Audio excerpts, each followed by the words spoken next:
High বন্ধুরা, মা মেয়ের রান্নাঘর চ্যানেলে তোমাদের স্বাগত।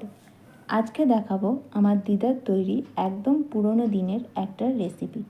এই রান্নাটা খুব সামান্য কিছু উপকরণ দিয়ে খুব সহজেই তৈরি করা যাবে, আর এটা দুর্দান্ত স্বাদ হয়।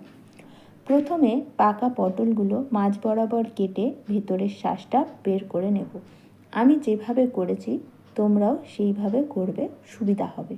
আর কিছু রসুন কুচিয়ে নিয়েছি। এবার রান্নাটা শুরু করা যাক।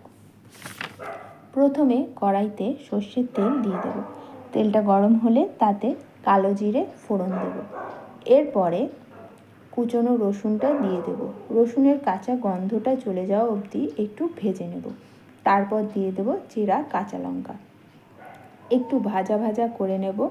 তারপরে পটলের থেকে বের করে রাখা শাঁসটা দিয়ে দেব। এবার এটাকে একদম হালকা আঁচে কষাতে হবে। এটা আঁচটা বাড়ালে এটা ধরে যাওয়ার চান্স থাকে, তাই আঁচ বাড়ানো যাবে না। পুরো রান্নাটাই হালকা আঁচে করতে হবে।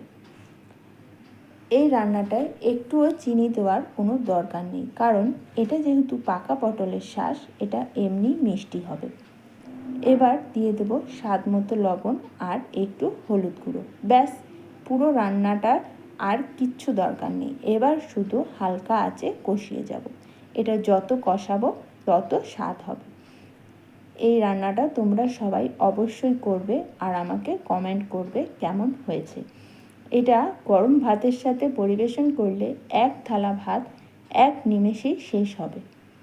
তোমরা কিন্তু আমাকে অবশ্যই জানাবে কেমন হয়েছে, আর সাবস্ক্রাইব করতে ভুলবে না, লাইক করে দিও। টাটা।